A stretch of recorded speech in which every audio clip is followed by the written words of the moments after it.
How's it going? Natural Selections Investing here. Just want to do a quick video here explaining some of the trades I've been making. So this one I made for a short that will be coming out soon. It was a really funny trade. There was no strategy behind this trade. It was really honestly just gambling. But whatever makes the algorithm work for you the best. So you can see from this screenshot, again, you'll see this video in full soon, but you can see from the screenshot, I purchased one contract of the Qs. It was within the day, it was almost the last hour of trading, and you can't actually enter a trade 0 days till expiration within the last hour. So this had to be the next trading day over. So I purchased it. You could see that at the time it was 476.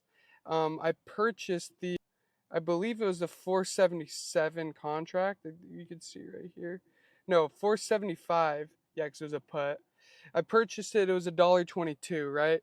So at 476, that kind of gives it a break even of it has to hit 475.21, right? Within that day for this to become profitable, right? And so I'm just going to explain really the science and more so the math behind this option. But just to get things started, so yeah, $1.22. So that comes out to $122 to enter this trade. And you can see at the times, literally within a minute, I just got so lucky with the timing. And you'll see in the video, I got 4 giant bars, just red downtrend bars. And yeah, within the minute, I was able to fill this up for $1.44. 144. So I made 22 on 122, right? I can't do the math off the top of my head, but that's something like 25, no, yeah, like something like 25% return within a minute. That is not normal. That was pure luck. But but the point of these videos is not so much to sell you Timbuktu, right? I'm not going to tell you what trades to make. I'm going to tell you more so how options work and how to conceptualize them. So just to get things started, I took this screenshot the day after, but I believe the trade I made was like right around here. I could be totally wrong, but yeah, it's triple Qs. Honestly, there's no point of showing this, but what I want to talk about is how options pricing works, right? How does one buy options, right? So you might ask, why even bother with options?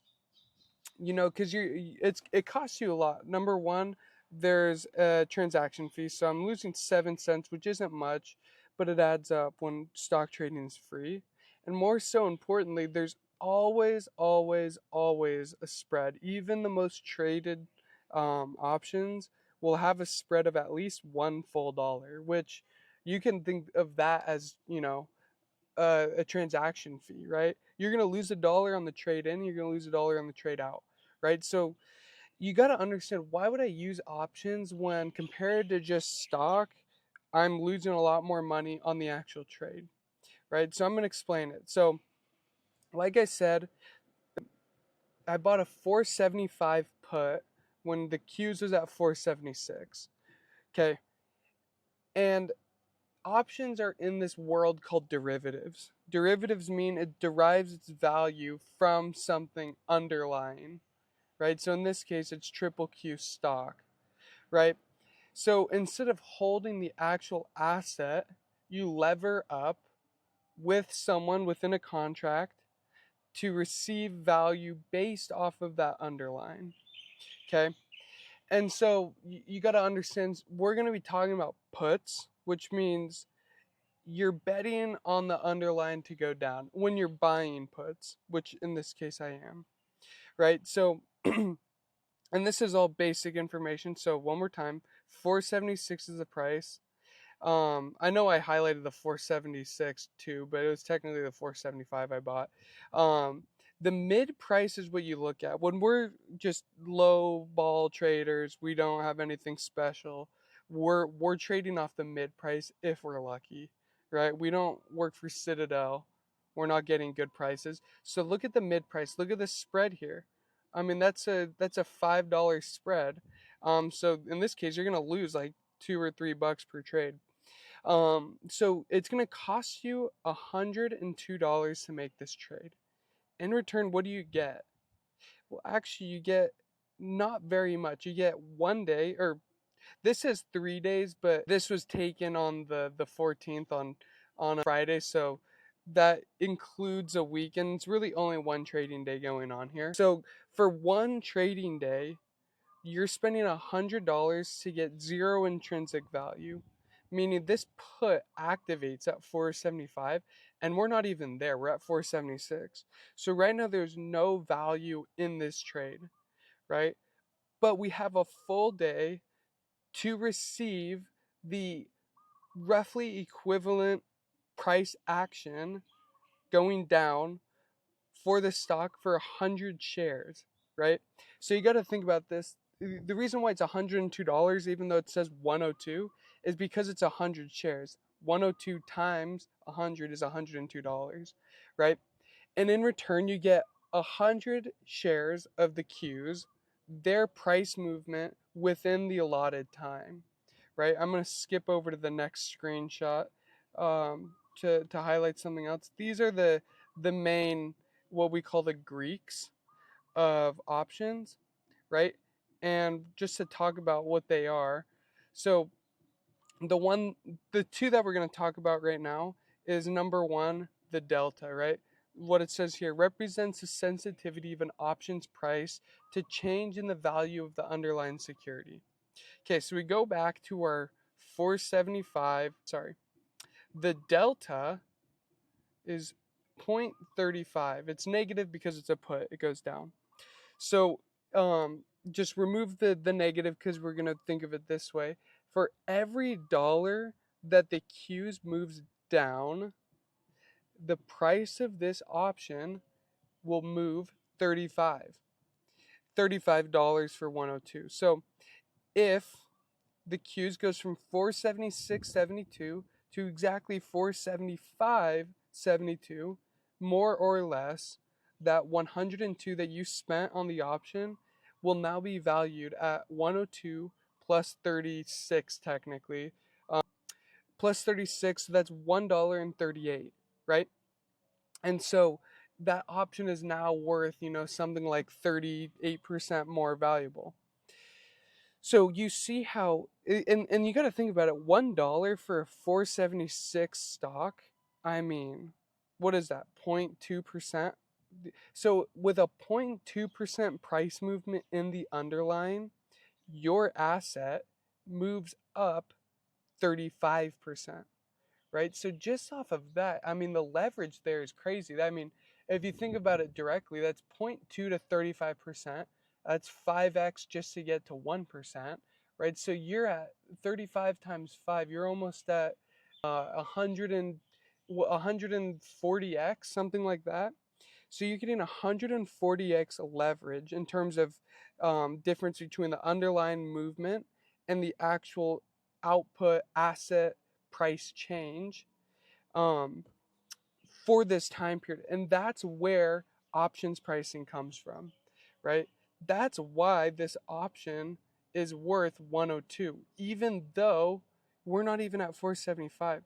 It's because you are so leveraged up on this asset, this underlying asset, that you can turn a 0.2% change in the underlying to 35% change in the asset price. Like I mean, it's just crazy if you think about it. Talk about capital efficiency, right?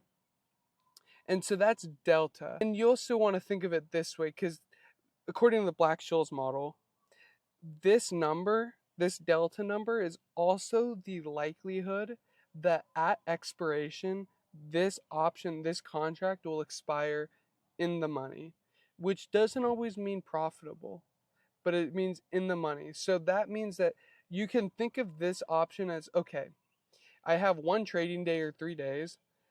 According to history, I have a 35% chance of this being profitable, right? So the odds are not in your favor. And you got to remember that. So the next Greek we're going to talk about, and just for this video we're going to end on this, but I mean there's just so much to learn, and I glossed over gamma, which affects delta heavily, and anyone that understands options is probably rolling their eyes at me for not mentioning it, but we're just going to take this one step at a time.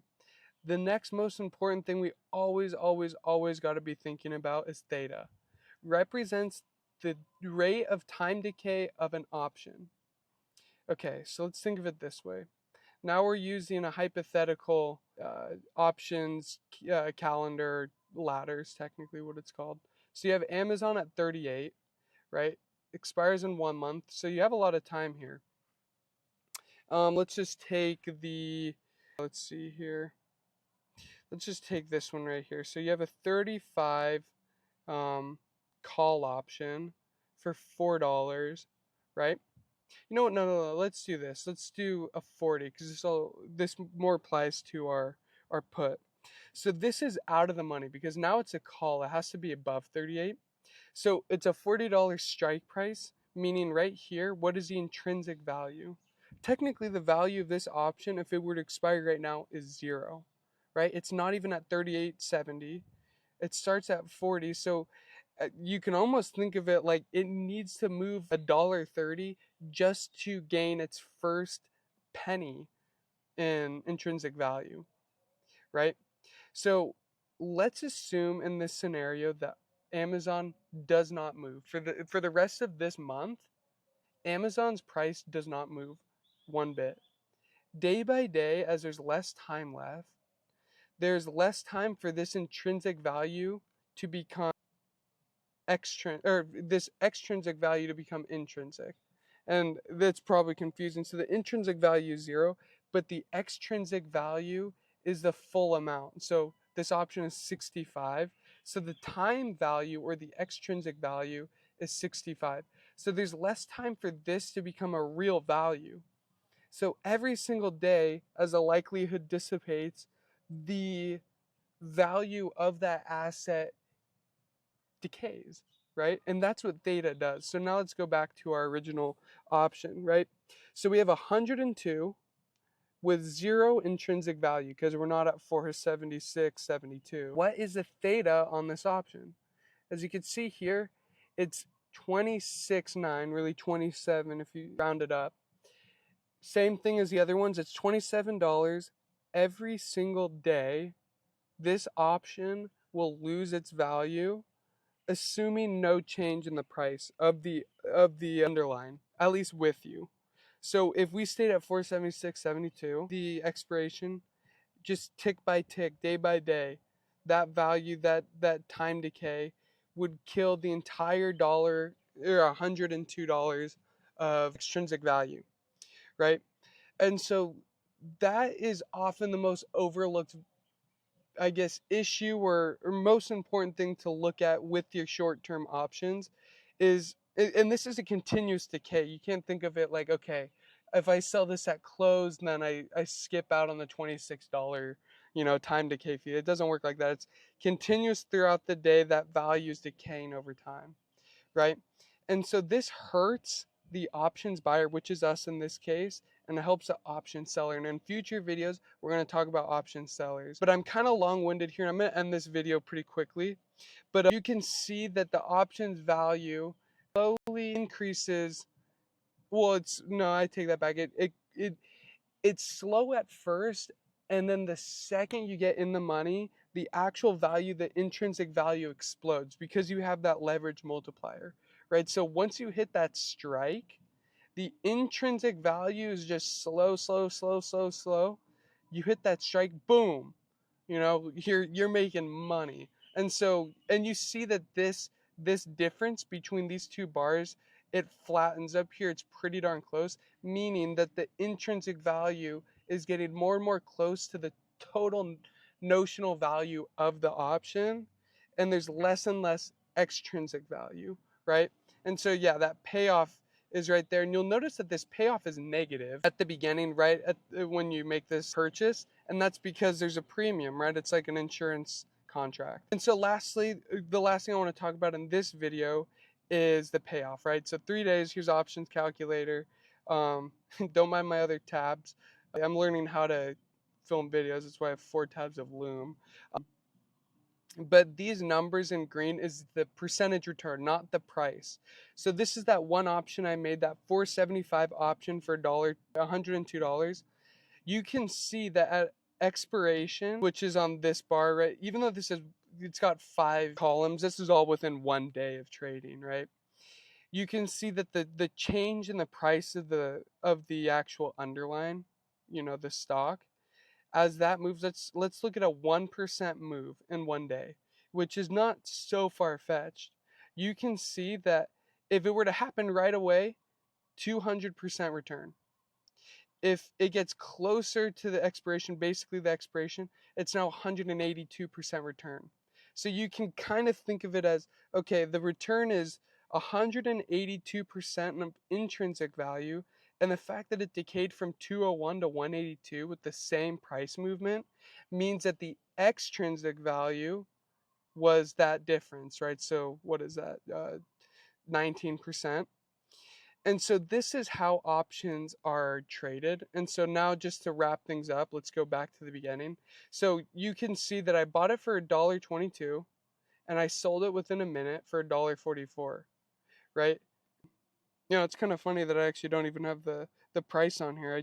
I should. That's bad on my part, but let me just say that the option was not in the money when I sold this, right? But within that 1 minute, the Qs dropped hard enough to where that extrinsic value got more valuable, as that we got closer to the break even, the strike price, right? So yeah, this is a very scatterbrain ADHD explanation of how these options work. Hopefully you enjoyed this video. Hopefully you learned something. I'm brand new to this. I just want to do this for fun. So if you have any questions at all, any video ideas, let me know in the comments. Hit me up. Go check out my website. I have a website where you can schedule one-on-one calls with me. Right now they're free. I'm just in college. I'm studying finance. I love doing this, and I just want to put myself out there. I want to be something, I guess, part of the educational side of this world, because I think it's so interesting. So check out my website, get on a call with me. I'll answer any of your questions that I can. I'm no millionaire. I'm actually pretty broke, but I do know the book answers a definition of most of these topics, and I'd love to share them with you. So check it out. No catch, no chorus, no nothing. Appreciate your time. See ya. Natural Selections Investing out.